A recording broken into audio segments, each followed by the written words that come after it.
अस्मद्गुरुभ्यो नमः। श्रीरङ्गसिंहगिरिदेशिकपादसेवा प्राप्ता किलद्रविडवेदरहस्यजातं श्रीगौतमान्वयजमाश्रितभागधेयं गोपालदेशिकमहं शरणं प्रपद्ये। श्रीमद्गौतमवंशनायकमणेर्गोपालसूरेसुतं तत्पादाम्बुजलब्धयुग्मनिगमान्तार्थं सुशीलं सदा सद्विद्याविनयादिसद्गुणनिधिं स्वाचार्यनिष्ठान्वितं वंदे वैष्णवभूषणं तमनघं श्रीरङ्गरामानुजं कौशिकान्वयसञ्जातं वेङ्कटार्यतनूभवं वेदान्ताचार्यसच्शिष्यं उडैवर्लुगुरुं भजे। श्रीशैलेशैत्यादिप्रणतोऽस्मि नित्यं श्रीपराशरभट्टार्यः श्रीरङ्गेशपुरोहितः श्रीवत्साङ्कसुतः श्रीमान् श्रेयसे मेस्तु भूयसे। उल्लासपल्लवितबालितसप्तलोकी निर्वाहकोरकितनेमकटाक्षलीलां श्रीरङ्गहर्म्यदलमङ्गलदीपरेखां श्रीरङ्गराजमहिषीं श्रियमाश्रयामः। नमः श्रीरङ्गनायक्यै नायक्यै यद्भ्रूविभ्रमवेदतः ईशेषितव्यवैषम्यनिम्नोन्नतमिदं जगत् श्रीस्थनाभरणं तेजः श्रीरङ्गे सयमाश्रये चिन्तामणिमिवोद्भान्तम् उत्सङ्गे अनन्तभोगिनः। భాగవతోత్తములందరికీ దాసోహాలు సమర్పిస్తూ పరాశర భట్టర్ వారు అనుగ్రహించినటువంటి శ్రీ గుణరత్న కోశాన్ని సేవించేటటువంటి ప్రయత్నం చేస్తున్నాం. అందులో భాగంగా 5 శ్లోకాలని అధ్యయనం చేశాం.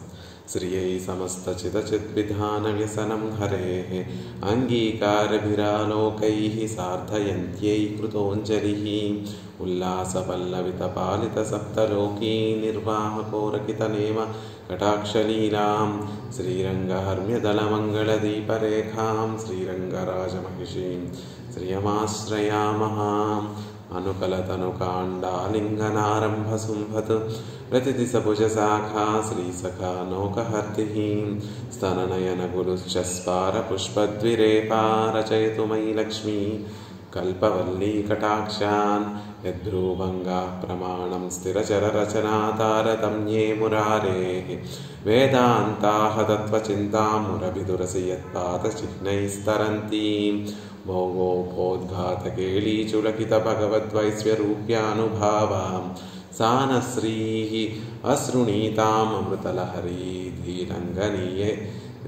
అమృతలహరీధీలంఘనీయైరపాంగైః యద్యావత్తవ వైభవం తదుచితస్తోత్రాయ దూరే స్పృహ స్తోతుం కేవయమిత్యదశ్చ జగృహుః ప్రాంచో విరించ్యాదయః అప్యైవం తవ దేవివాన్ మనసయోః భాషానభిజ్ఞం పదం కా వాచః ప్రయతామహే కవయితుం స్వస్తి ప్రశస్త్యై గిరాం.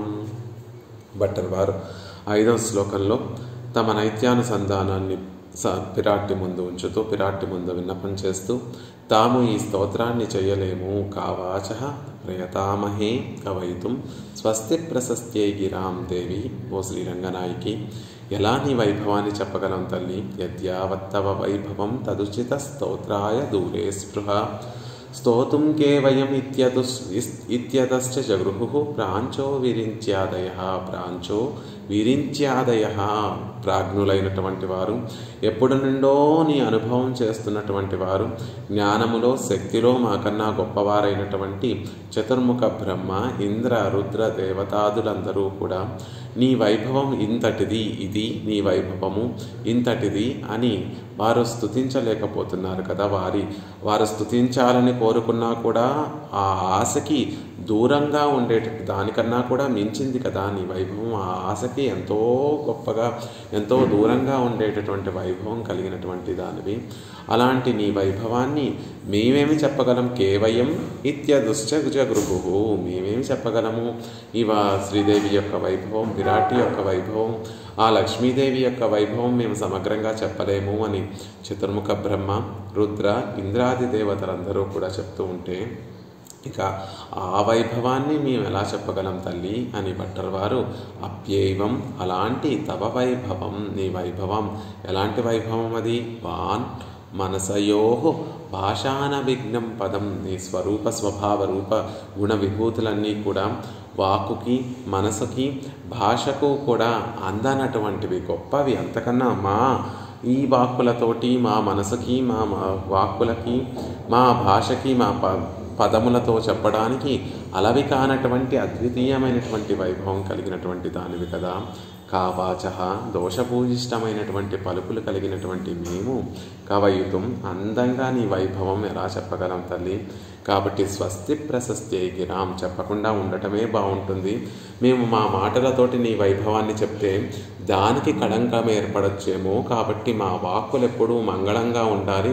నీ వైభవాన్ని ప్రారంభిస్తే అవన్నీ నీ వైభవానికి కళంకం తెచ్చిపెడతాము, అది పరిహాస్యంగా ఉంటుంది అని ఒక విధంగా భట్టర్ వారు మా వాక్కులతోటి నీ వైభవం చెప్తే అది మాకు పరిహాస్యంగా, లోకంలో ఉన్నటువంటి వారందరూ పరిహసించేటటువంటి విధంగా ఉంటుంది అని ఒక విధంగా చెప్తున్నారు. ఇంకో విధంగా దేవి ఓ తల్లి, నీ కటాక్షం గనక నా మీద ప్రసరింపచెయ్యి, నా వాక్కులు మంగళంగా అయ్యేటట్టుగా కటాక్షించు, తద్వారా నీ వైభవాన్ని చెప్పేటటువంటి ప్రయత్నం చేస్తాము. నా వాక్కులకి మంగళం కలిగేటట్టుగా కటాక్షించు తల్లి అని తమ నైత్యానుసంధానాన్నంతటినీ కూడా 5వ శ్లోకంలో చెప్తూ, మేము చెయ్యలేము, నీ వైభవాన్ని మేము చెప్పలేము అని క్రిందటి రోజున శ్రీరంగనాయకిని సేవిస్తూ శ్రీరంగంలో శ్రీరంగనాయకిని సేవిస్తూ పరాశర భట్టర్ వారు చెప్పి వారి తిరుమాళిగకి వెళ్ళిపోయారు. మళ్ళీ తర్వాత రోజు శ్రీరంగంలో శ్రీరంగనాయకి సన్నిధికి చేరి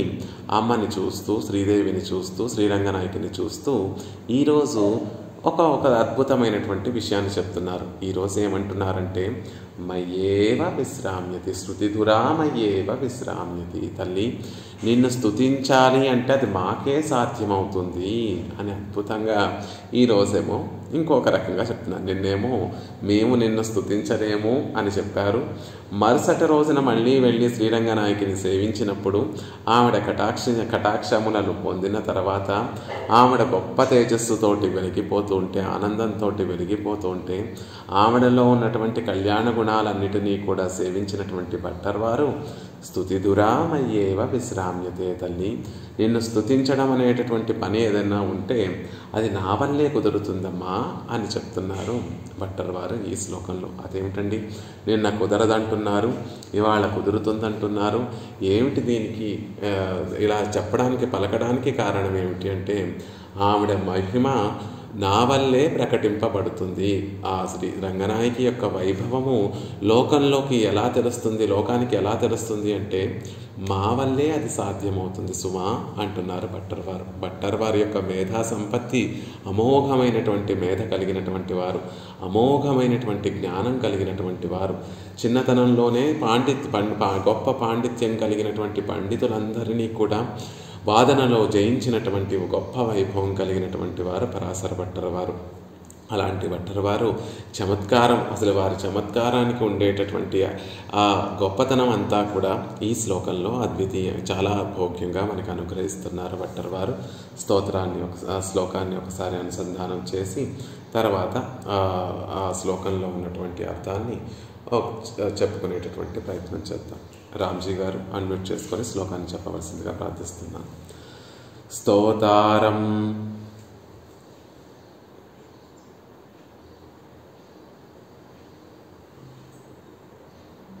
అయితే మీరే చెప్పండి రాధిక గారు ఒకసారి మాట.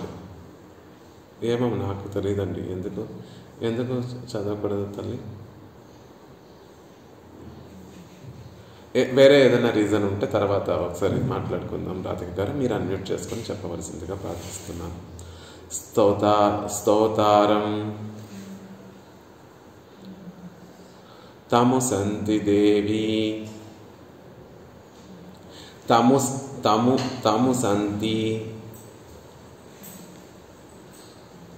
తముసంతి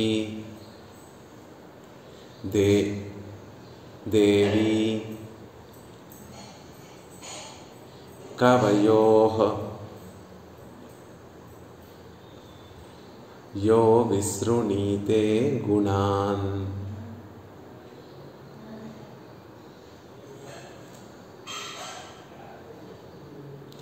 స్తోతవ్యస్య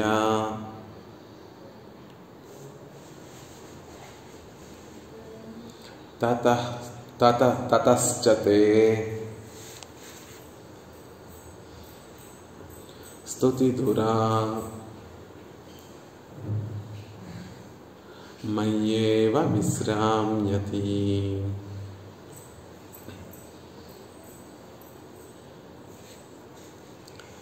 యస్మాత్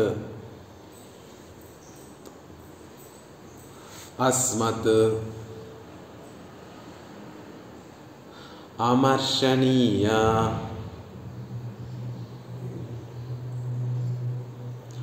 ఫణితిః స్వీకారతస్తే గుణాః.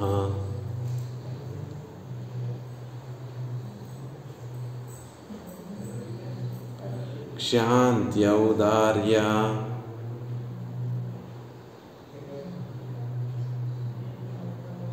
దయాదయో భగవతి స్వాం ప్రస్తువీరన్ ప్రధాం.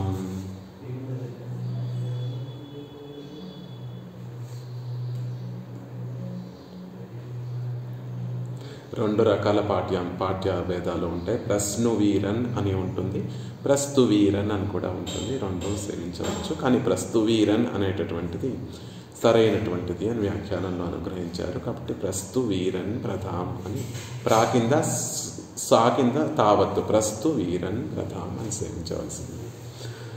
స్తోతారం తముసంతి దేవి కవయో యో విశృణీతే గుణాన్ స్తోతం యస్య తతశ్చతే స్తుతిధురా మయ్యేవ విశ్రామ్యతి. యస్మాదస్మదమర్షణీయమణితి స్వీకారతస్తే గుణాః.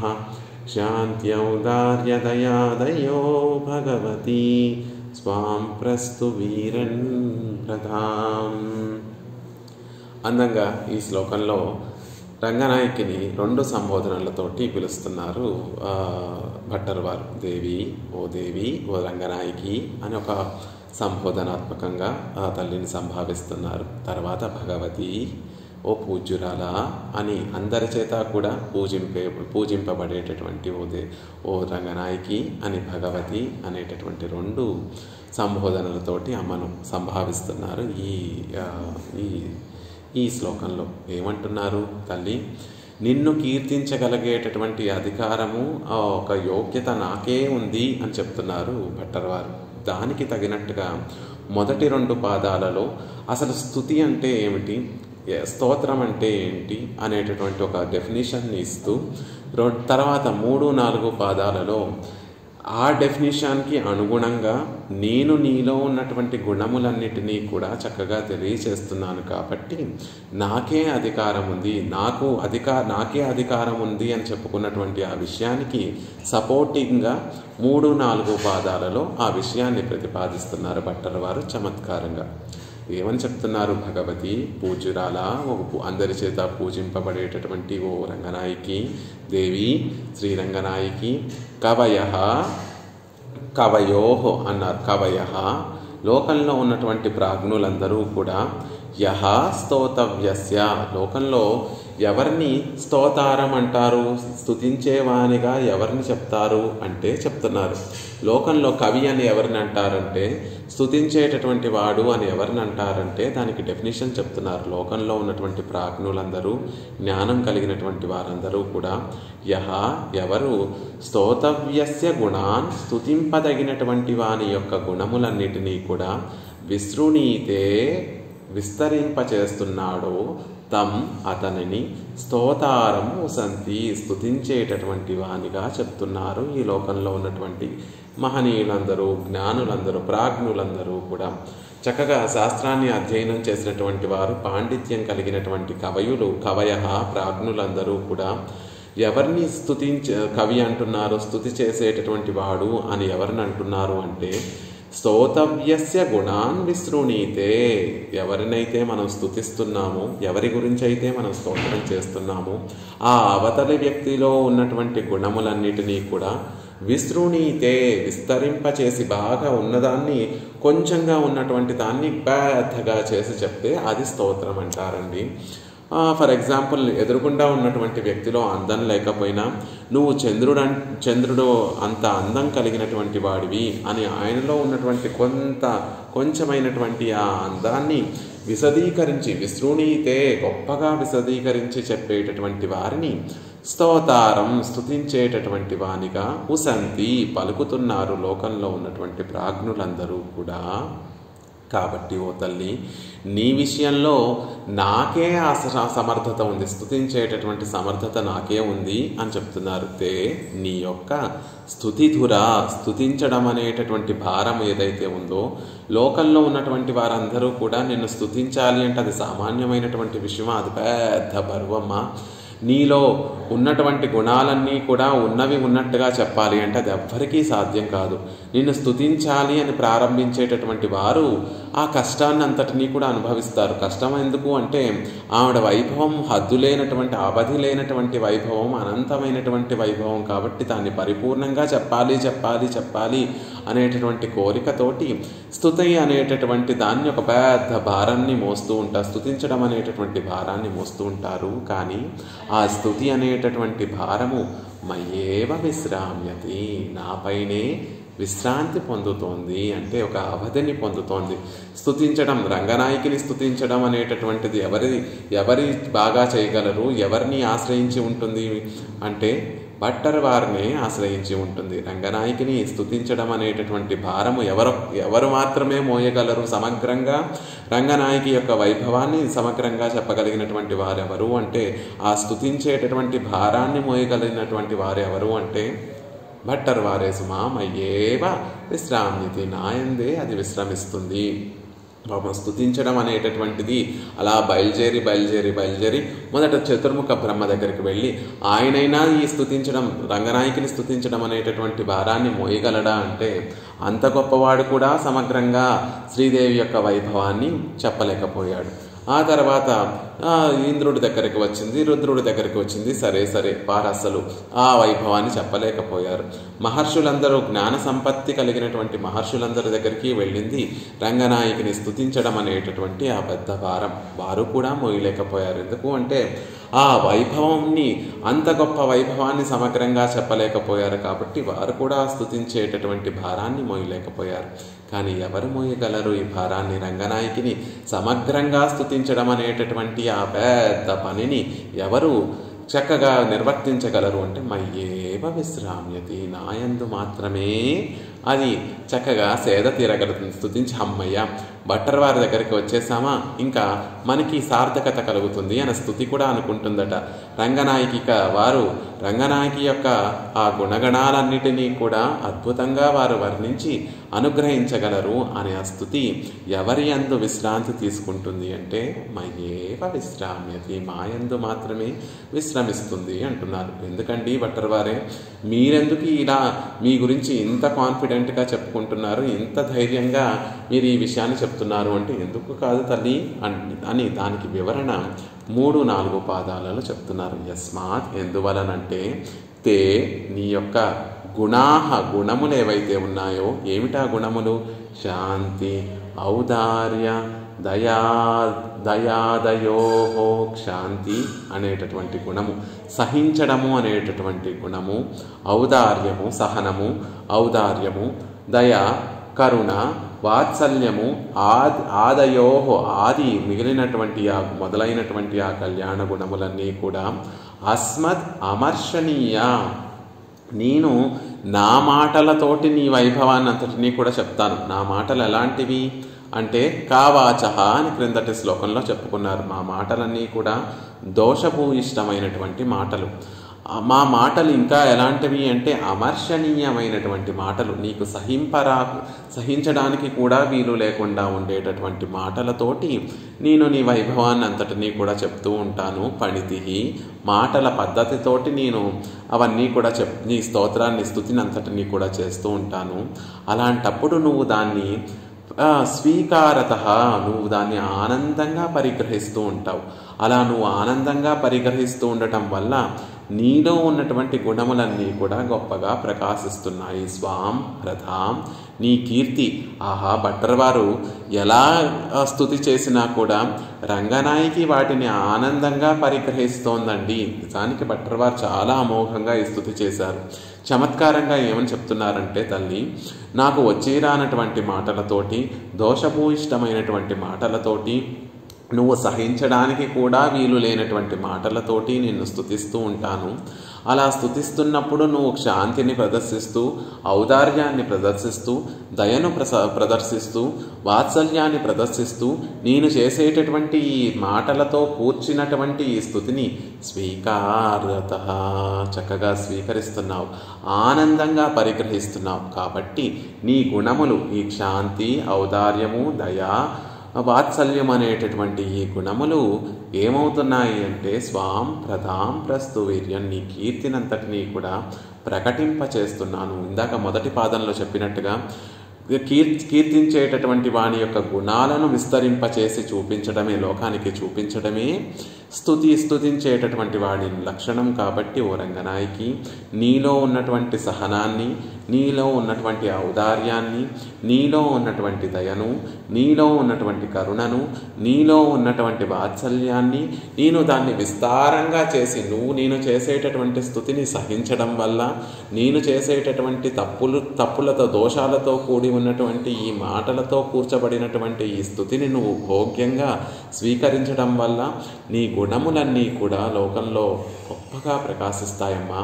భట్టర్ వారు ఇలా స్తుతి చేసినా కూడా రంగనాయకి ఎంతో ఆదరంతో వారి స్తుతిని స్వీకరించింది, ఆదరించింది అనేటటువంటి కీర్తి లోకమంతా కూడా ప్రకటితమవుతుంది. కాబట్టి ఓ తల్లి, నాకే ఆ అధికారం ఉంది అంటే, ఒక పక్కనేమో ఇంతకన్నా తక్కువైనటువంటి మాటలతోటి స్తుతి ఎవ్వరూ చేయలేరు అనేటటువంటి విషయాన్ని ఒక పక్కన చెప్పుకుంటున్నారు. అంటే నేను పలికినటువంటి దోషభూయిష్టమైనటువంటి మాటలు కన్నా ఇంకా తక్కువైనటువంటి మాటలు మరెవ్వరూ ఈ లోకంలో చెప్పేటటువంటి వారు లేరు. కాబట్టి నేనే చివరి వాడిని. కాబట్టి అలా మాటలు నువ్వు సహించలేనటువంటి మాటలు పలికేటటువంటి వాడిని నేనే చివరి వాడిని. కాబట్టి నా మాటల్ని నువ్వు ఆదరంగా తీసుకుంటావు. కాబట్టి మయేవ విశ్రామ్యతి, అప్పుడు నీ గుణములన్నీ కూడా చక్కగా ప్రకాశితమవుతాయి, ప్రకటింపబడతాయి. కాబట్టి మయేవ విశ్రామ్యతి అని ఒక రీజన్ ఏమో నైత్యానుసంధానం. నాకన్నా కూడా కఠినంగా మాట్లాడి దోషభూయిష్టమైనటువంటి మాటలతోటి నేను స్తుతించేటటువంటి వారు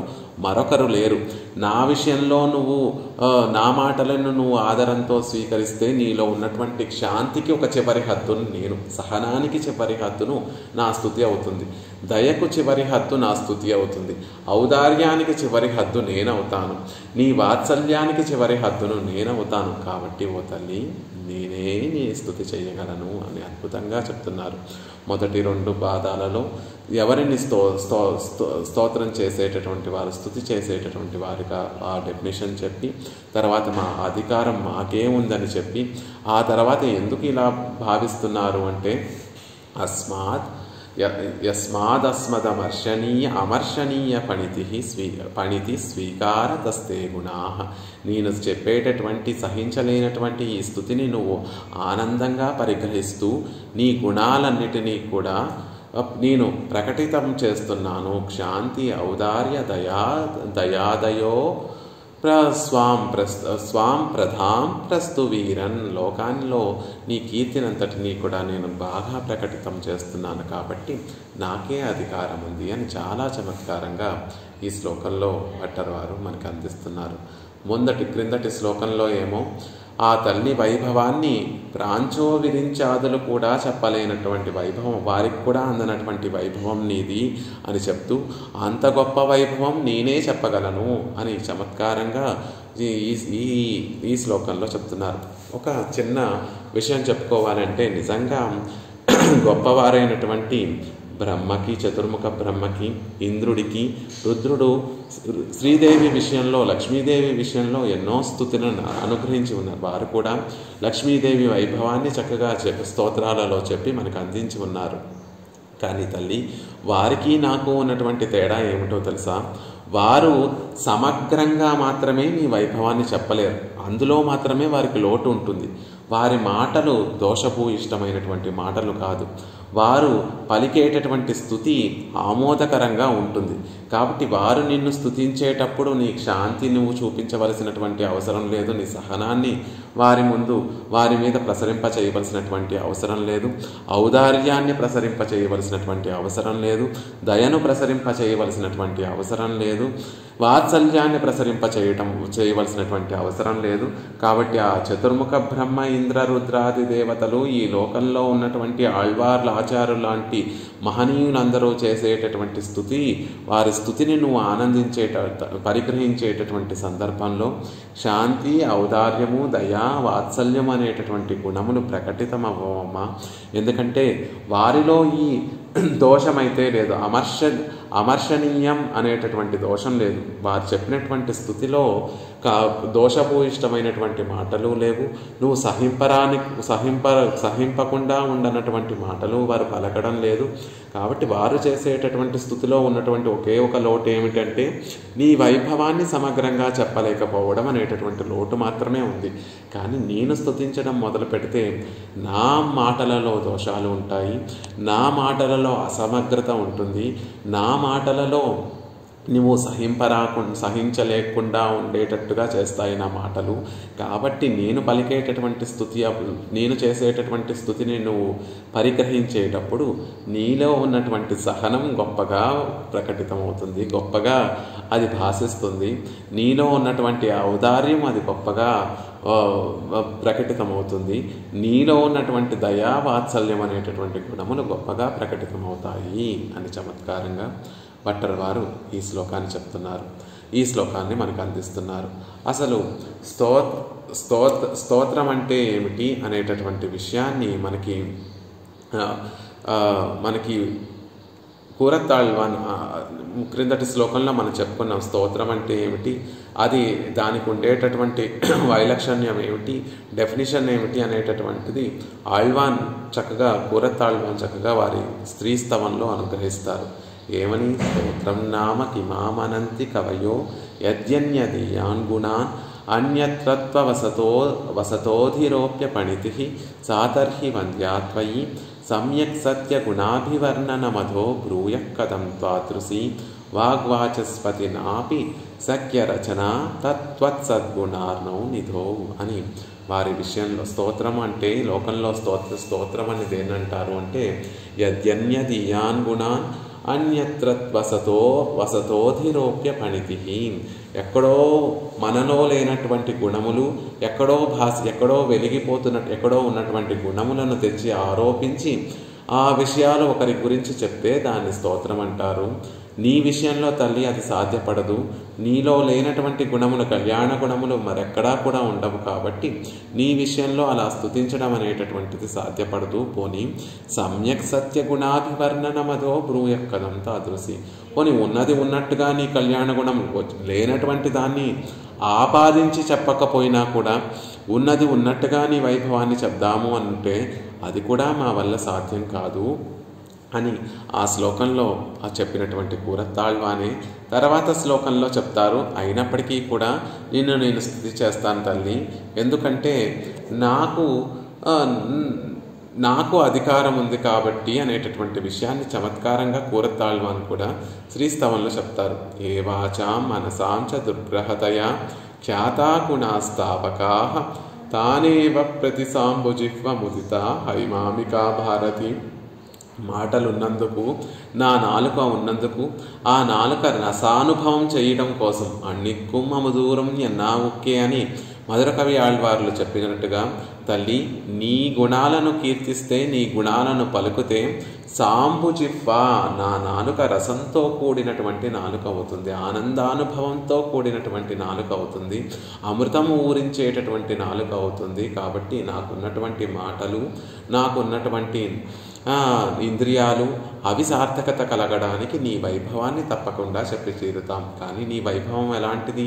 వాచాం మనసాం చ దుర్గ్రహతయా, వాక్కుకి మనసుకి కూడా అందనటువంటి నీ గుణములను ఏదో మేము సార్థకతను పొందడానికి, మేము ఆనందానుభవం పొందడానికి నీ వైభవాన్ని చెప్పేటటువంటి ప్రయత్నం చేస్తున్నామమ్మా. హాస్యం తత్తు న మన్మహే. ఇది లోకంలో ఉన్నటువంటి వారందరూ కూడా చూసి పరిహసిస్తూ ఉండేటటువంటి ఒక పని ఏమిటి? కూరత్తాళ్వాన్ ఏమిటి? ఆ తల్లి వైభవాన్ని చెప్పడం ఏమిటి? ఆ తల్లి వైభవం వాక్కులకి మనసుకి కూడా అందనటువంటి వైభవం కదా. వేదములు పరమాత్మ వైభవాన్ని లెక్క కట్టాలని అని ఒక భావన పొంది ప్రయత్నమైనా చేశాయి. శ్రీదేవి వైభవం చెప్పడానికి కూడా, లెక్క కట్టడానికి కూడా అలవి కానటువంటిది అని ఆ తలంపును కూడా, ఆశని కూడా విడిచిపెట్టాయి వేదములు. అలాంటి గొప్ప వైభవాన్ని కూరత్తాళ్వాన్ చెప్పడమా? ఇది చాలా హాస్యంగా ఉందే అని లోకంలో ఉన్నటువంటి వారందరూ కూడా అనుకుంటారు. కానీ మేము అలా అనుకోవడం లేదు తల్లి. మేము అది పరిహసించేటటువంటి విషయంగా మేము భావించడం లేదు. ఎందుకు అంటే చకోర్ ఏకాకిలాం చంద్రికాం నాలం పాతుమితి ప్రగృహ్య రసనామాసీత సత్యాం దృషి. చకోర పక్షి వెన్నెలనంతటినీ కూడా తాగాలనుకుంటుంది. నిజానికి పౌర్ణమి రోజున వచ్చినటువంటి వెన్నెలనంతటినీ కూడా ఆ చకోర పక్షి తాగలేకపోయినా కూడా దానికి దాహం ఎంత ఉందో అంత దాని దాహానికి తగినట్టుగా వెన్నెలను తాగేటటువంటి ప్రయత్నం, అనుభవించేటటువంటి ప్రయత్నం అయితే ఆ చకోర పక్షి చేస్తుంది కదా. చకోర పక్షి వర్షం నుండి, మేఘం నుండి వచ్చేటటువంటి, చాతక పక్షి మేఘం నుండి వచ్చేటటువంటి జలాన్ని తాగే తన దాహాన్ని తీర్చుకుంటుంది. వర్షం పడుతున్నప్పుడు ఆ జలాలన్నిటినీ కూడా ఆ చాతక పక్షి తాగలేదు. కానీ తనకెంత దాహం ఉందో ఆ దాహానికి సరిపడినటువంటి నీరు తాను తాగగలదు కదా.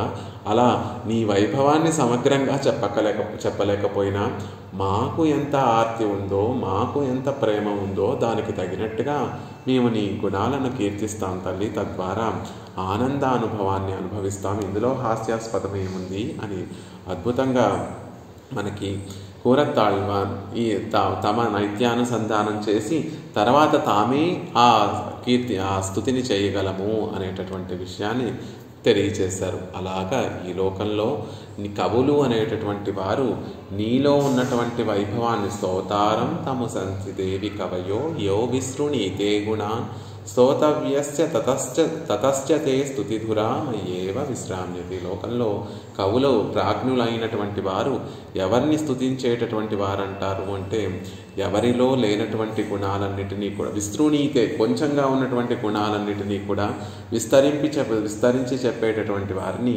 స్తుతి చేసేటటువంటి వాడు అంటారు. కాబట్టి నీలో ఉన్నట్టు నేను నా దోషయుక్తమైనటువంటి కవిత చెప్తే తల్లి, నీలో ఉన్నటువంటి మితిమీరినటువంటి క్షమాది గుణములన్నీ కూడా ఒకసారి ప్రకటితమవుతాయి. ఎవరు ఈ గురించి స్తుతి చేసినా అంత క్షమా ఉండదు, అంత నువ్వు దయ ప్రకటించవలసినటువంటి అవసరం లేదు, అంత ఔదార్యము చూపించవలసినటువంటి అవసరం లేదు.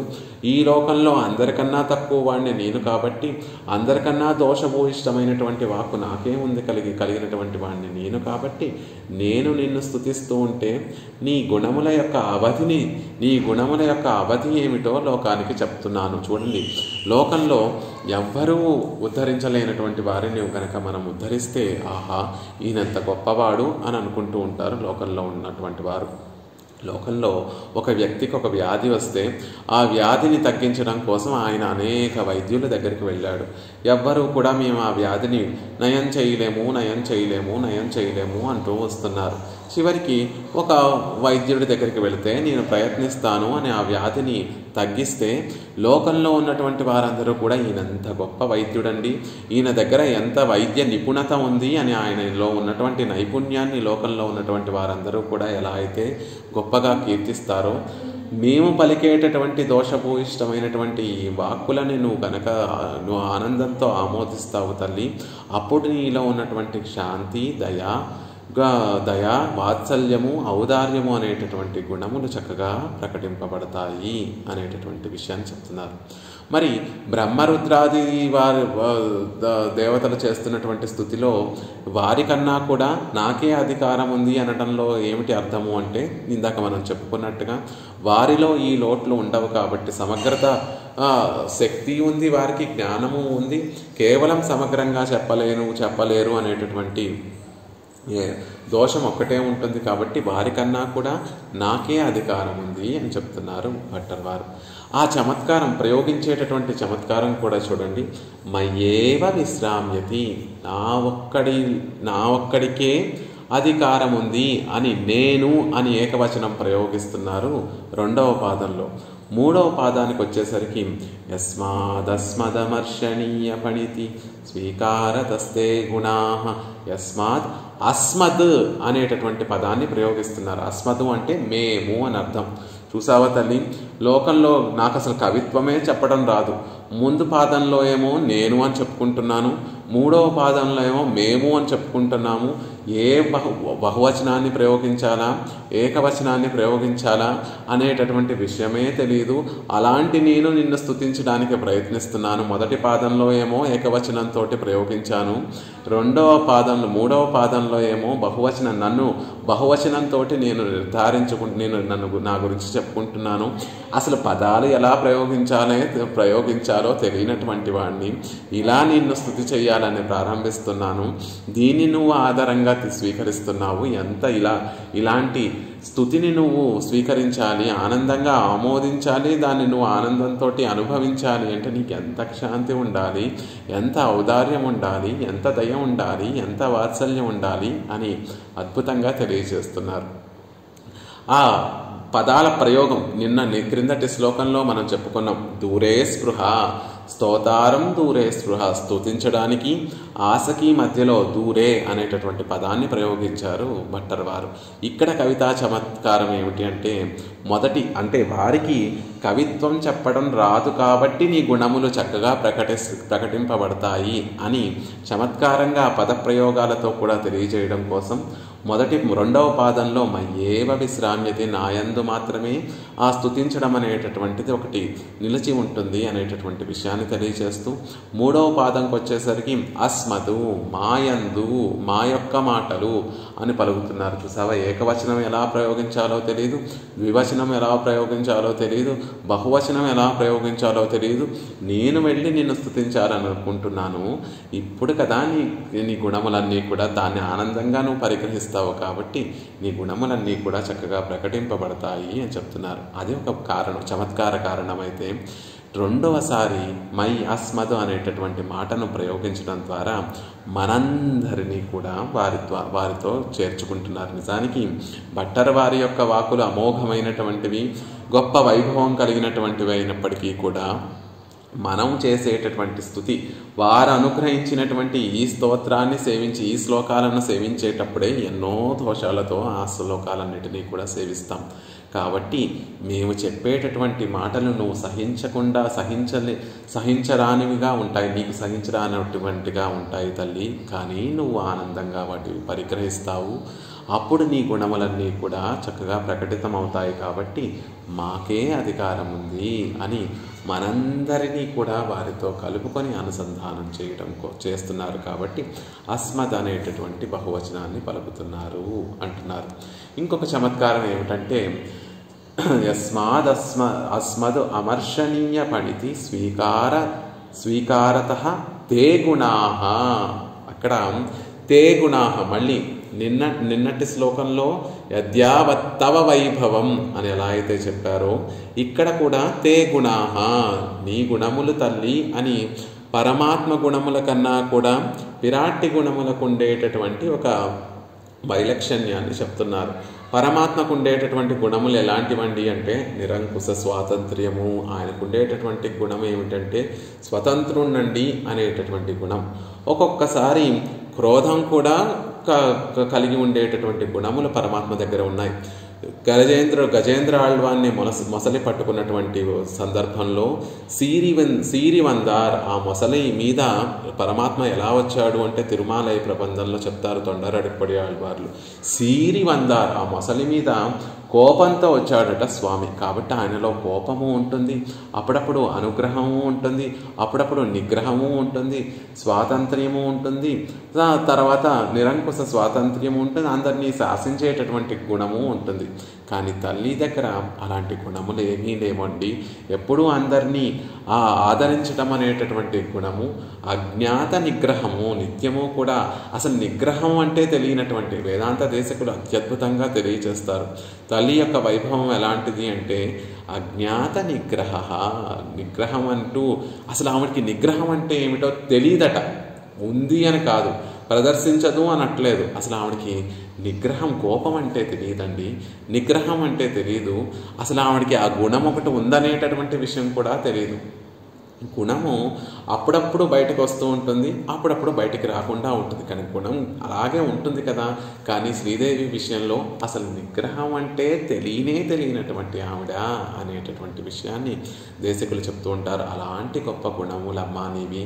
అలాంటి గుణములని ప్రకటితం చేయడం కోసం అని చెప్తూ తే గుణాహ అని ప్రత్యేకంగా అక్కడ ఒక విశేషణాన్ని వేయడంలో ఉన్నటువంటి వైభవం ఏమిటంటే భగవంతుడి పెరుమాళ్ల గుణముల వంటి గుణములు కాదు తల్లి, నీ గుణములు అత్యద్భుతమైనటువంటివి అనేటటువంటి విషయాన్ని చెప్తున్నారు.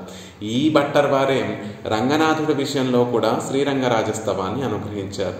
అక్కడ కూడా మాకు అధికారం లేదు, రంగనాథుడిని కీర్తించేటటువంటి అధికారం లేదు, అయినప్పటికీ కూడా నేను రంగనాథుడిని కీర్తిస్తాను అని చెప్పేటటువంటి సందర్భంలో ఒక అందమైనటువంటి శ్లోకాన్ని అనుగ్రహిస్తారు. స్వం సంస్కృత ద్రావిడ వేద సూక్తైః భాతుం మదుక్తైః మలినీకరోతి శ్రీరంగకమ్రః కలభం కయేవ స్నాత్వాపి ధూళీరసికం నిషేద్ధ అని అద్భుతంగా ఒక శ్లోకాన్ని అనుగ్రహిస్తారు. రంగనాథ, నువ్వు ఎలాంటి వాడివి అంటే స్వం సంస్కృత ద్రావిడ వేద సూక్తైః, నువ్వు వేదం చేత కీర్తింపబడినటువంటి వాడివి. ద్రావిడ వేదం అని చెప్పబడేటటువంటి పన్నిద్దల ఆళ్వార్లు కూడా కటాక్షించినటువంటి 4000 అంతటితో కూడా కీర్తింపబడినటువంటి వారందరూ ఎలాంటి వేదం ఎలాంటిది, అపౌరుషేయమైనటువంటిది, పురుషుల చేత చెప్పబడినటువంటిది కాదు. కాబట్టి అందులో ఎటువంటి దోషాలు కూడా లేనటువంటివి. అలాంటి వేదం చేత నువ్వు కీర్తింపబడ్డావయ్యా, నీ వైభవం తెలియజేయబడింది. అంతేకాకుండా మయర్వరమదినలం అన్నట్టుగా ఎటువంటి భక్తి రూపాపన్న జ్ఞానము, ఎటువంటి దోషరహితమైనటువంటి జ్ఞానాన్ని నువ్వు ఆళ్వార్లకి కృప చేస్తే వారు అనుగ్రహించినటువంటి ద్రావిడ వేదం చేత కీర్తింపబడినటువంటి గొప్ప వైభవం కలిగినటువంటి వాడివి. అయినప్పటికీ కూడా ఓ రంగనాథ, మదుక్తైః మలినీకరోతి, నువ్వు ఏమని ఆశపడుతున్నావు? భట్టర్ వారి చేత స్తోత్రం చేయించుకోవాలి, భట్టర్ వారి చేత స్తుతి ఒక్క శ్లోకమైనా నా గురించి పాడించుకోవాలి అని ఆశపడుతూ మదుక్తైః మలినీకరోతి, అంత గొప్పగా వారు నీ వైభవం చెప్పారు. వేదము చెప్పింది, సంస్కృత వేదము చెప్పింది, ద్రావిడ వేదము అత్యద్భుతంగా కళంకం లేకుండా నీ వైభవాన్నంతటినీ కూడా తెల్లగా స్వచ్ఛంగా ఈ లోకానికి ప్రతిపాదన చేస్తే ఇప్పుడు మదుక్తైః మలినీకరోతి, ఆ వైభవాన్నంతటికీ కూడా మాలిన్యం కలిగేటట్టుగా నా చేత పలుకులు పలికించుకోవాలని అనుకుంటున్నావు, కోరికతో ఉన్నావు. ఇది ఎలా ఉందో తెలుసా? శ్రీరంగకమ్రః కలభం కయేవ స్నాతాపి ధూళీరసికం నిషేధ. ఒక ఏనుగు, ఈయన కూడా ఒక ఏనుగే. శ్రీరంగం అనేటటువంటి ఒక శ్రీరంగమునందు ఆకర్షితుడై శ్రీరంగంలో నిత్య నివాసం చేస్తూ శ్రీరంగం పట్ల ఆసక్తి కలిగినటువంటి ఏనుగు రంగనాథుడు అనేటటువంటి ఏనుగు కూడా, ఏనుగు చూడండి ఎలా ఉంటుంది అంటే ముందు ఒక పెద్ద కొలనులోకి దిగుతుంది. ఆ కొలనులో ఉన్నటువంటి జలంతో శుభ్రంగా స్నానం చేసేస్తుంది ఆ ఏనుగు. మళ్ళీ బయటికి రాగానే ఆ పక్కన ఉన్నటువంటి ధూమునంతటిని కూడా తన శరీరం మీద వేసుకుంటుంది ఏనుగు. అలా వేసుకుంటున్నటువంటి ఏనుగు దగ్గరికి వెళ్ళి ఎవరైనా, ఓ ఏనుగా, ఇప్పుడే కదా స్నానం చేసావు, చక్కగా శుద్ధమైనటువంటి జలములతో స్నానం చేశావు, మళ్ళీ ధూళిని నెత్తి మీద వేసుకుంటున్నావేమిటి, ధూళిని శరీరం మీద వేసుకుంటున్నావేమిటి అని ఎవరైనా వెళ్ళి అడగగలరా? అడగలేరు కదా. ఆ ఏనుగు దగ్గరికి వెళ్ళాలంటేనే భయం వేస్తుంది ముందు. శ్రీరంగకమ్ర కలభం కూడా, శ్రీరంగం పట్ల ఆసక్తి కలిగినటువంటి రంగనాథుడు అనేటటువంటి కలభం కూడా గొప్ప ఏనుగండి. సంస్కృత వేదంతోనూ ద్రావిడ వేదం సూక్తులన్నీ కూడా ఆయన వైభవాన్ని అత్యద్భుతంగా తెలియచేస్తే అందులో బాగా ప్రకటితమైనటువంటి ఆ వైభవానికి ఇప్పుడు మదుక్తై మలునీకరోతి భట్టర్వారు చెప్తున్నారు. మా పదముల చేత, మా ఉక్తుల చేత, మా సూక్తుల చేత, మా ఈ స్తవం చేత మలినీకరోతి, మళ్ళీ ఏదో మాలిన్యాన్ని తెచ్చిపెట్టుకోవాలనుకుంటున్నాడు ఈ రంగనాథుడు. ఏమిటిది ఆశ్చర్యంగా ఉంది అంటే ఆశ్చర్యమే ఉంది. ఏనుగు ఎలా అయితే చేస్తుందో ఆ ఏనుగు చక్కగా స్నానం చేసి వచ్చి మళ్ళీ ధూళి పట్ల ఆ ధూళిని మళ్ళీ ఎలా అయితే పులుముకుంటుందో రంగనాథుడు కూడా అంతే అండి. అంత గొప్పగా సంస్కృత వేదము ద్రావిడ వేదము చక్కగా కీర్తిస్తే ఇప్పుడు మళ్ళీ నా చేత కీర్తించుకోవాలి, కీర్తింపబడాలి అనేటటువంటి ఆశతోటి ఆయన వైభవానికి అంతటికీ కూడా మాలిన్యం తెచ్చిపెట్టుకుంటున్నాడు. ఇప్పుడు ఈ ఏనుగు దగ్గరికి, శ్రీరంగం పట్ల ఆసక్తి కలిగినటువంటి రంగనాథుడు అనేటటువంటి ఈ ఏనుగు దగ్గరికి వెళ్ళి మనం నిలదీయగలమా? ఏమిటి రంగనాథ, ఎందుకు ఇలా చేస్తున్నావు అని ఎవరైనా అడగగలరా? అడగలేరు. ఎందుకు అంటే ఆయన నిరంకుశ స్వతంత్రుడు కాబట్టి ఆయనలో ఉన్నటువంటి ఆ స్వాతంత్ర్యం, నిరంకుశత్వం వల్ల ఎవ్వరూ ఆయన దగ్గరికి వెళ్ళలేరు. ఎందుకు ఇలా చేస్తున్నావు అని అడగలేము కాబట్టి నేను ఈ స్తుతిని చేస్తున్నాను అని భట్టర్వారు పరమాత్మలో ఉన్నటువంటి ఆ నిరంకుశ స్వాతంత్ర్యాన్ని ఆలంబనగా చేసుకొని దానిని పట్టుకొని నేను ఈ రంగరాజస్తవం అనేటటువంటి దానిని చేస్తున్నాను అని అందంగా చమత్కారంగా చెప్తున్నారు. తల్లి విషయానికి వచ్చేసరికి నేను తల్లిలో అక్కడ ఏ గుణాన్ని చెప్పారు అంటే స్వాతంత్ర్యం, నిరంకుశ స్వాతంత్ర్యం అనేటువంటి గుణాన్ని పట్టుకొని చెప్తున్నాను అన్నారు. ఇక్కడికి వచ్చేసరికి రంగనాయకి విషయంలో మేము స్తుతి ఏ గుణాలని ఆలంబనగా చేసుకొని చెప్తున్నాము అంటే శాంతి, ఔదార్య, దయాదయో అద్భుతంగా తేడా చూపించేస్తున్నారు. రంగనాథుడి విషయంలో ఏమో ఆయన దగ్గరికి వెళ్ళి ఎవరూ నిలదీయలేరు కదా, ఆయనని అడగలేరు కదా, ఎందుకు రంగనాథ సంస్కృత వేదము ద్రావిడ వేదము నిన్నంతగా గొప్పగా కీర్తించినప్పటికీ కూడా మళ్ళీ కావాచహ అని చెప్పేటటువంటి భట్టరవారి చేత మళ్ళీ స్తుతి చేయించుకుంటున్నారేమిటి అని ఎవరైనా వెళ్ళి ఆయన నిలదీయగలరా? లేదు. ఆయన నిరంకుశ స్వతంత్రుడు. ఆయన ఎలా కావాలంటే అలా జరిగేటటువంటి రాజాధిరాజు, ఆయన దేవదేవుడు కాబట్టి ఆయన దగ్గరికి ఎవరూ వెళ్ళలేరు, ఆయనను ఎవరూ అడగలేరు అనే ఆయనలో ఉన్నటువంటి పరత్వాన్ని ఆలంబనగా చేసుకొని అక్కడ మేము స్తుతి చేస్తున్నాము అని అందంగా చమత్కారంగా చెప్తే, ఇక్కడ రంగనాయకి విషయానికి వచ్చేసరికి తే గుణాః శాంత్యౌదార్య దయాదయో, అది కదా తేడా. తల్లిలో ఉన్నటువంటి గుణాలకి పరమాత్మలో ఉన్నటువంటి గుణాలకి తేడా ఏమిటి అంటే ఆయన నిరంకుశ స్వతంత్రుడండి. ఈవిడికి పాపం నిగ్రహం అంటూ తెలియనటువంటి ఆవిడ, శాంతి, ఔదార్యము, దయ, వాత్సల్యము ఇవే తెలిసినటువంటి ఆవిడ అని చెప్తారు. ఇంకొక చక్కటి సమాధానం కూడా చెప్తారు ఇక్కడ. మయ్యేవ విశ్రామ్యతి స్తుతిధురా మయ్యేవ విశ్రామ్యతి, నా వల్లే, నాకే అది సాధ్యమవుతుంది. రంగనాథుణ్ణి రంగనాయకిని కీర్తించాలి అంటే అది మాకే కుదురుతుంది. ఆ మయ్యేవ ఏవకారం ఎందుకు చెప్తున్నారు అంటే దానికి సమాధానం మళ్ళీ శ్రీరంగరాజస్తవంలో చెప్తారు. కింతు ప్రపత్తి బలతారిత విష్ణుమాయా మద్వంశరాజకుల దుర్లలితం కిలైవం శ్రీరంగరాజ కమలాపదలాలితత్వం యత్వా పరాజ్యతి మమ స్తుతి సాహసేస్మిన్. నేను ఈ సాహసం ఎందుకు చేస్తున్నాను? రంగనాథుణ్ణి స్తుతించాలి, రంగరాజ స్తవాన్ని అనుగ్రహించాలి అనేటటువంటి సాహసాన్ని ఎందుకు చేస్తున్నానో తెలుసా? కింతు ప్రపత్తి బలతారిత విష్ణుమాయ అంటే సంసారం అనేటటువంటి ఈ మాయని ఎలా దాటారు మా పూర్వీకులందరూ అంటే ప్రపత్తి అనేటటువంటి బలం చేత పరమాత్మ అధీనంలో ఉండేటటువంటి సంసారం అనేటటువంటి మాయను దాటినటువంటి వారు, ప్రపత్తి పరమాత్మ పాదార విందాలు పట్టుకొని సంసారాన్ని దాటినటువంటి మద్వంశరాజకుల దుర్లలితం కిలైవం. నేను పుట్టినటువంటి వంశం అంతా కూడా ఎలాంటిది అంటే అందరూ ఆ వంశంలో పుట్టినటువంటి వారందరూ కూడా పరమాత్మ పాదార విందాల దగ్గర శరణాగతి చేసి ఆయన పాద పద్మములే రక్షకంగా భావించి సంసారాన్ని అంతటినీ కూడా దాటినటువంటి మహోన్నతులు, గొప్ప గొప్ప మహనీయులందరూ కూడా అవతరించినటువంటి వంశంలో మేము కూడా పుట్టాము, అందుకని ఈ స్తుతి చేయడానికి సాహసిస్తున్నాము అని ఒక కారణం చెప్తూ, రెండవ కారణం అది అంత ముఖ్యమైనటువంటి కారణం కాదు. రెండవ కారణం ఏమిటి? శ్రీరంగరాజ కమలాపదనాలితత్వం. శ్రీరంగరాజ కమలాపదనాలితత్వం. శ్రీరంగనాథుని యొక్క, రంగనాయకి యొక్క పాదార విందాల దగ్గర ఉండి వారి చేత లాలింపబడటం వల్లనే. ఎందుకు ఇంత ధైర్యంగా, ఇంత గొప్పగా ఎవరు చెప్పాలి? ఇప్పుడు రామానుజుల వారి యొక్క వైభవాన్ని చెప్పాలి అంటే అముదనార్లే చెప్పాలండి అని చెప్తారు. నమ్మాళ్వార్ల యొక్క వైభవాన్ని చెప్పాలండి అంటే మధుర కవి ఆళ్వార్లే చెప్పాలండి అని చెప్తారు. శ్రీరంగనాథుడు, శ్రీరంగనాయకి యొక్క వైభవాన్ని చెప్పాలి అంటే భట్టర్ వారే చెప్పాలి అంటారు. అందుకే ఈ మయ్యేవ విశ్రామ్యతి, స్తుతిధురామయ్యేవ విశ్రామ్యతి. మరి ఎందుకంటే ఇంత గొప్పగా భట్టర్ వారే ఎందుకు? మిగిలినటువంటి వారు కూడా రంగనాథుడి విషయంలో, రంగనాయకి విషయంలో ఎన్నో స్తుతులు చేసి ఉన్నారు కదా, స్తోత్రాలు చేసి ఉన్నారు కదా. వారందరికీ లేనటువంటి వైభవం వీరికెందుకు అంటే శ్రీరంగరాజ కమలాపదనాలితత్వం. శ్రీరంగనాయకి చేత లాలింపబడినటువంటి ముద్దు బిడ్డడు ఈయన. భట్టర్ వారికి శ్రీరంగనాయకి యొక్క మగన్, రంగనాయకి యొక్క మగన్, నాచియార్ తిరుమగన్, తిరుమగన్ అనేటటువంటి నామధేయం కూడా ఉంది. అంటే రంగనాయకి యొక్క ముద్దు బిడ్డడుగా వారు పెరిగారు. కూరత్తాళ్వాన్ ఆండాళమ్మ గారు భట్టర్లిద్దరినీ పెంచలేదు.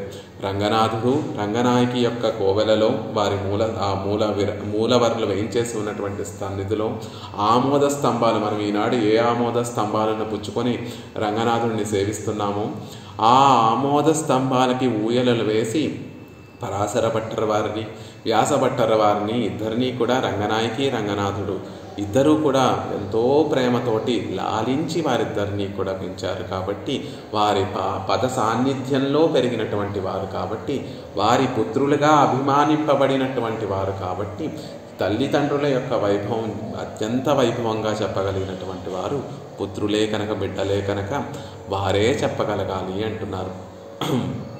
అందంగా ఒక మాట చెప్తారు.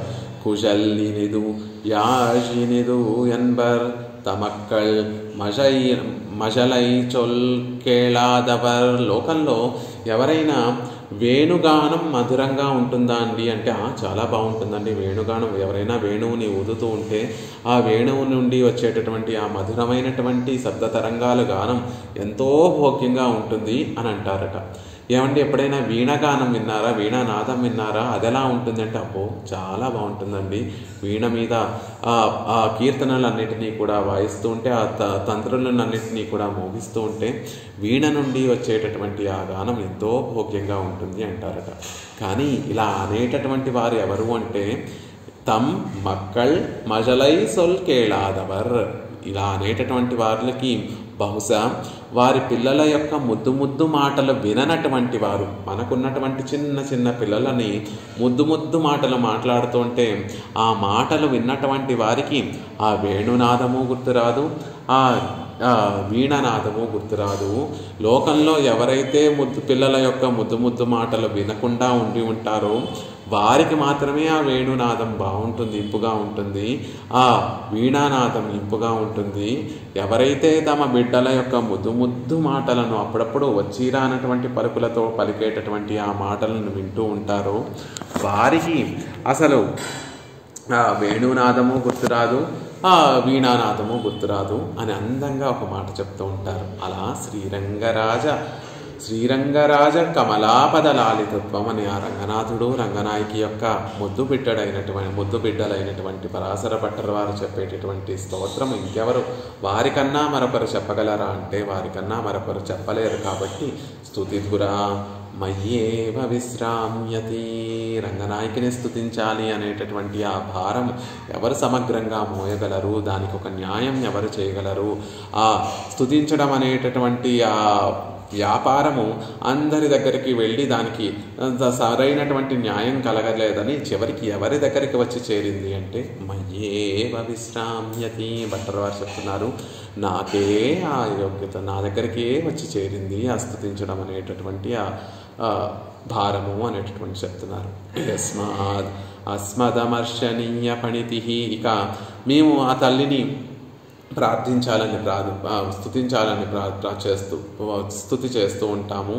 అమర్శనీయ, మేము పలికేటటువంటి మాటలు పాపం నిజంగా రంగనాయకికి సహించడానికి వీలు లేకుండా ఉండేటటువంటి పలుకులైనప్పటికీ కూడా స్వీకారత తే గుణాన్ స్వీకారత, ఆవిడ ఎంత భోగ్యంగా వాటిని స్వీకరిస్తుంది అంటే ఆవిడ స్వీకరించడం, అలా ప్రేమగా స్వీకరించడం ద్వారా ఆవిడలో ఉన్నటువంటి గుణములన్నీ కూడా చక్కగా కనిపిస్తున్నాయండి. శాంతి, ఔదార్యము, దయ, ఆది శబ్దంతో ఇక్కడ వాత్సల్యం అనేటటువంటి గుణాన్ని కూడా చెప్తున్నారు. శాంతి అంటే ఏమిటి? అపరాధాలు చేసినా కూడా శిక్షింపకుండా సహించుకోవటం. మనం ఎన్నో తప్పులు చేస్తున్నా కూడా, అవతల వాటిని పరుషంగా మాట్లాడుతున్నా కూడా అవతల వారు దానికి కోపాన్ని తెచ్చుకోకుండా మనం పలికేటటువంటి మాటలన్నీ కూడా సహించి ఉండేటటువంటి గుణాన్ని శాంతి అంటారు. కాబట్టి ఓ తల్లి, నేను నా దోషభూయిష్టమైనటువంటి మాటలతోటి నేను స్తుతి చేస్తూ ఉంటే దానిని నువ్వు విని సహిస్తూ ఉన్నావు. నా మీద కోపం తెచ్చుకో. కోపం అంటూ తెలిస్తే కదా పాపం తెచ్చుకోవడానికి. కోపం అంటూ తెలియనటువంటి ఆవిడ నా దోషభూయిష్టమైనటువంటి మాటల్ని అన్నిటినీ కూడా సహిస్తున్నావు. కాబట్టి నీ శాంతి గొప్పగా ప్రకటితమవుతుంది లోకంలో. శాంతిస్తుతే సవిషయా మమ దుర్వచోభిః. కూరతాళ్వాన్ వైకుంఠస్తవంలో ఒక చక్కటి శ్లోకంలో పరమాత్మ విషయంలో చెప్తారు. ప్రేమార్థ విఫలగిరః పురుషాః పురాణాః త్వాం తుష్టుః మధురిపో మధురైవచోభిః. వాచో విడంబితమిదం మమ నీచ వాచః. శాంతిస్తుతే సవిషయా మమ దుర్వచోభిః. ఓ మధుసూదన, మధురిపో ఓ మధుసూదన, మధురైవచోభిః, మధురమైనటువంటి వాక్కులతోటి పురుషాః పురాణాః, దివ్యసూరులు, నిత్యసూరులు, ఆళ్వార్లు, పూర్వాచారులు మొదలైనటువంటి పూర్వులందరూ, పురాణాః పురుషాః, పూర్వులందరూ కూడా తమ మధురైవచోభిః, మధురమైనటువంటి వాక్కులతోటి ప్రేమార్థ విఫలగిరః, తమ ప్రేమనంతటినీ కూడా నీ మీద చూపిస్తూ చక్కగా వారి వాక్కులతోటి నిన్ను స్తుతించారయ్యా. అలాంటి ఆ వాక్కులను, వారి యొక్క పద్ధతిని అనుసరించి నేను కూడా నిన్ను స్తుతించడానికి ప్రయత్నిస్తున్నాను. వాచో విడంబయితమిదం మమ నీచవాచః, నా నీచమైనటువంటి వాక్కులతోటి ఆ స్తుతిని చేయాలి అని ప్రారంభిస్తున్నాను, అనుకరిస్తున్నాను. పూర్వులు ఎలా అయితే ఆళ్వార్లు, ఆచార్యులు అందరూ కూడా ప్రేమను ప్రకర్షించేటట్టుగా వారి మనసులో ఉన్నటువంటి ప్రేమ వారి హృదయంలో ఇమడక స్తుతి రూపంలో బయటకు వస్తే ఆ ఉప్పొంగినటువంటి ప్రేమతో మధురమైనటువంటి వాక్కులతోటి నిన్ను స్తుతించారు ఓ మధుసూదన. వారిని అనుసరించి నేను కూడా స్తుతించడానికి ప్రయత్నిస్తున్నాను. కానీ నా వాక్కులు నీచవాచః, నీచమైనటువంటి వాక్కులు కలిగినటువంటి వాణ్ణి నేను కూడా స్తుతి చేయాలనుకుంటున్నాను. కానీ దీనికి కారణం ఏమిటో తెలుసా? శాంతిస్తుతే సవిషయా మమ దుర్వచోభిః. నా దుర్వచనములకి, ఆ దుర్వచనానికి కారణం అవి దేనికి విషయం అవుతాయి అంటే నీలో ఉన్నటువంటి శాంతిని, క్షమాగుణాన్ని లోకానికి తెలియచేసేటటువంటి దానికి ఈ దుర్వచనములు కారణమవుతాయి. దేనికి విషయం అవుతాయి నా వాక్కులు అంటే నీలో ఉన్నటువంటి శాంతికి ఈ వాక్కులు కారణమవుతాయి. ఈ లోకంలో భగవానుడికి, పెరుమాళ్ళకి ఇంత క్షమాగుణం ఉందా అని ఎప్పుడు తెలుస్తుంది అంటే కూరతాళ్వాన్ అనుగ్రహించినటువంటి వైకుంఠస్తవాన్ని పరమాత్మ భోగ్యంగా స్వీకరించాడు అని అందరూ అనుకున్నప్పుడు నీలో ఉన్నటువంటి శాంతి చక్కగా తెలియజేయబడుతుంది అని కూరతాళ్వాన్ చెప్పినట్టుగా శాంతి అంటే సహించలేనటువంటి మాటలను పలుకుతున్నప్పటికీ కూడా దాన్ని సహించడము అంటున్నారు.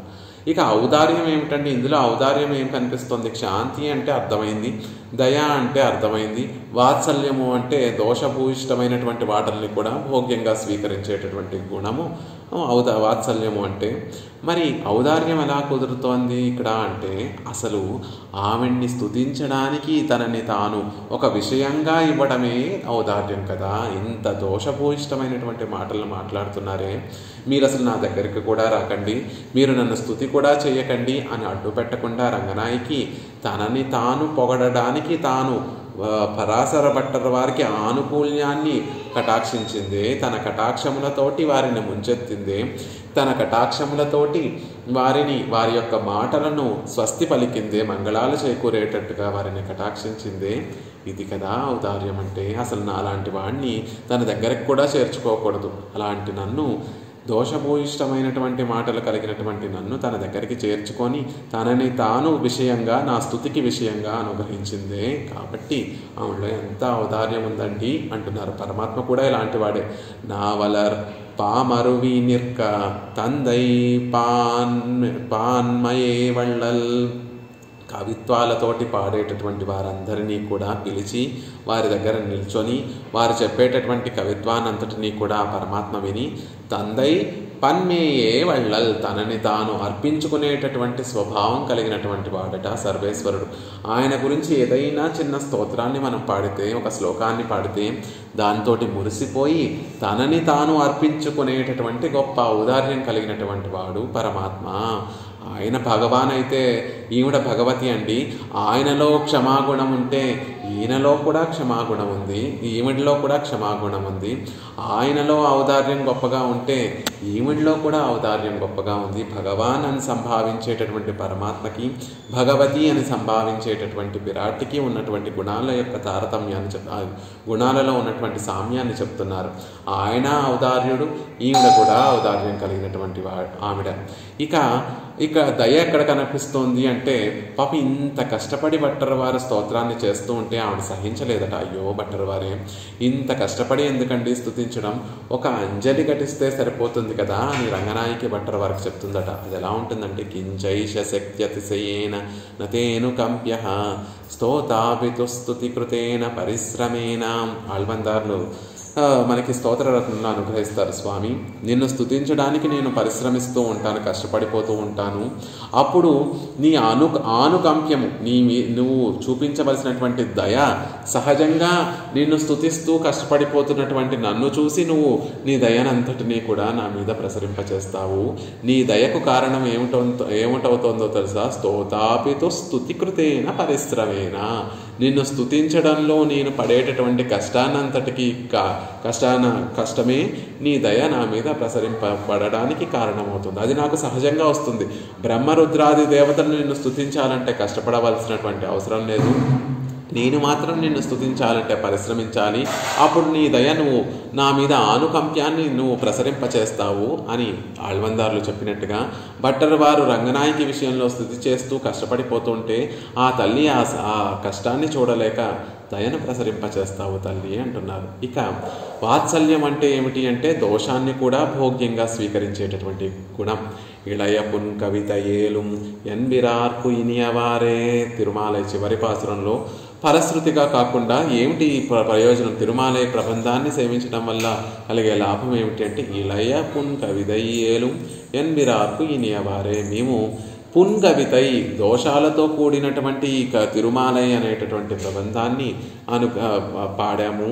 దాన్ని ఆ స్వామి ఇనియవారే ఎన్విరార్కు, నాకు పరమ ఉపకారకుడైనటువంటి రంగనాథుడు ఆనందంగా దాన్ని స్వీకరిస్తాడు. ఇదే దీనికి ఫలము. మనం చెప్పేటటువంటి ఆ దోషభూయిష్టమైనటువంటి ఆ శ్లోకాలను స్వామి ఆనందంతో పరిగ్రహిస్తాడు. అదే మనకి ఫలము అని తొండరడెప్పటి ఆళ్వార్లు చెప్పినటువంటి శ్లోకాన్ని ఇక్కడ కూడా భట్టర్ వారు చేసేటటువంటి దోషాలను భోగ్యంగా స్వీకరిస్తుంది తల్లి అని చెప్తున్నారు. అందుకే శాంత్యౌదార్య దయాదయో భగవతి అనేటటువంటి మాటతోటి తల్లిని సంభావిస్తున్నారు. భగవతి అంటే ఏమిటి అంటే భగవంతుడు. ఎవరికి ఆ భగవన్ శబ్దం అన్వయిస్తుంది అంటే కేవలం శ్రీమన్నారాయణుడి విషయంలో అన్వయిస్తుంది అని చెప్తూ ఉంటారు. షాడ్గుణ్య పరిపూర్ణత కలిగినటువంటి వాడు భగవంతుడు. కళ్యాణ గుణములు కలిగినటువంటి వాడు, ఎటువంటి నైత్య గుణములు నీచమైనటువంటి గుణములు లేనటువంటి, దోషములు లేనటువంటి వాడు అనేటటువంటి విషయం. ఇక్కడ కూడా తల్లిలో ఆ కళ్యాణ గుణములు కనిపిస్తున్నాయి, దోషరాహిత్యము కనిపిస్తూ ఉన్నాయి అంటున్నారు. దోషాలు లేకుండా గుణములు కలిగి ఉండటమే భగవతి శబ్దం యొక్క అర్థము. శ్రీదేవిలో, శ్రీరంగనాయకిలో దోషం లేదండి. ఎందుకు దోషం లేదు అంటే, మేము దోషంగా గుణిహానిగా మేము ఆ గుణాలన్నిటినీ కూడా హానిపరిచేటట్టుగా మేము ఆశ్రితులందరినీ కూడా ఉపేక్షిస్తోంది. మనము ఎన్నో దోషాలు చేసి ఉన్నవాళ్ళం, ఎన్నో గుణవిహీనులైనప్పటికీ కూడా మనందరినీ చూసి ఆవిడ మనందరినీ దూరంగా పెట్టేయకుండా మనందరినీ కూడా ప్రేమతో స్వీకరిస్తుంది. కాబట్టి ఆవిడలో దోషాలు లేవు. గుణం అంటే దానినే భోగ్యంగా స్వీకరించేటటువంటి భావం.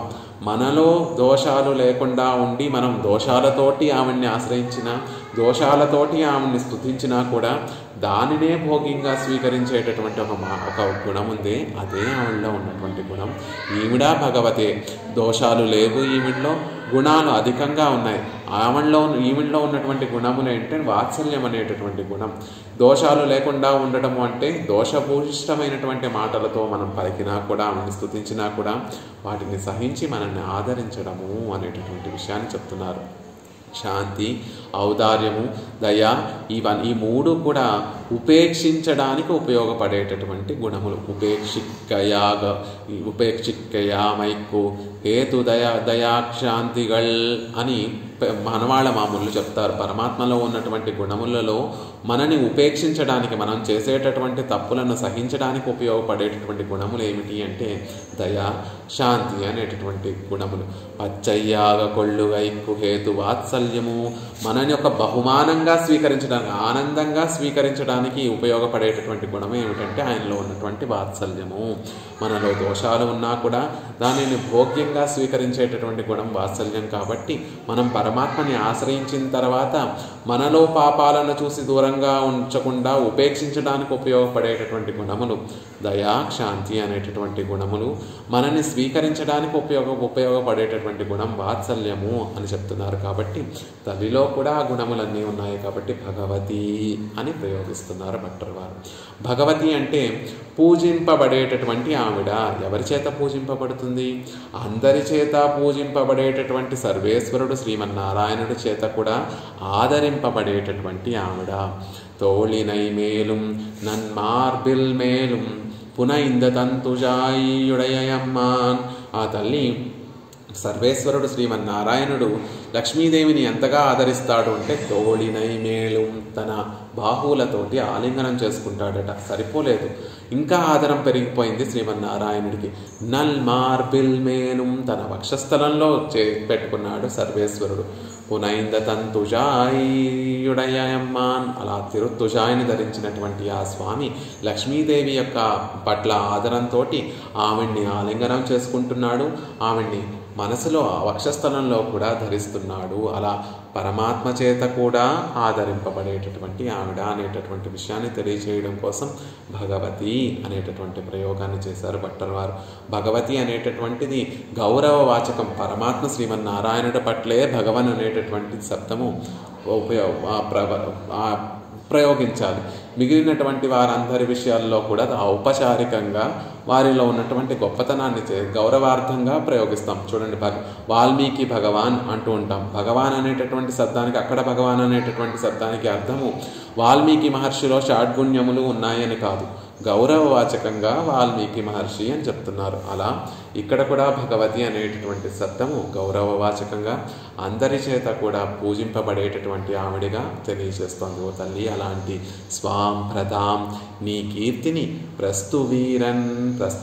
ప్రకటింప చేస్తున్నాను. అలా ప్రకటింప చేయడానికి సామర్థ్యం మాకొక్కరికే ఉంది. కాబట్టి సామర్థ్యం అంటే అందరికన్నా తక్కువ వాడిని నేనే కాబట్టి నా తక్కువదనంతో నేను దోషభూయిష్టమైనటువంటి స్తుతి చేస్తాను. కాబట్టి నీ గుణములకి హద్దు లభిస్తుంది.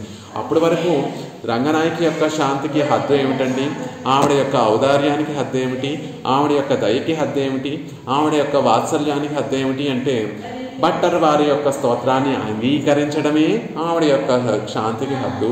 భట్టర్ వారి స్తోత్రాన్ని అంగీకరించడమే ఆవిడ యొక్క ఔదార్యానికి హద్దు. భట్టర్ వారి స్తోత్రాన్ని అంగీకరించడం ఆవిడ యొక్క దయకి వాత్సల్యానికి హద్దు అని లోకమంతా తెలుసుకుంటుందమ్మా అని చమత్కారంగా తమలో ఉన్నటువంటి నైత్యానుసంధానాన్ని, తమలో ఉన్నటువంటి అధికారాన్ని భట్టర్ వారు నిజంగా ఇవన్నీ చెప్పుకోవాల్సినటువంటి అవసరమే లేదు. శ్రీరంగరాజ కమలాపద లాలితత్వం అనేటటువంటి ఒక అర్హతే భట్టర్ వారికే ఉంది. ఆ అర్హత రంగనాయకిని, రంగనాథుని కీర్తించేటటువంటి ఒక అధికారం ఎవరికి ఉంది అంటే వారికే ఉంది. ఇది కవి చమత్కారంగా వారు అనుగ్రహిస్తున్నటువంటి అద్భుతమైనటువంటి శ్లోకం.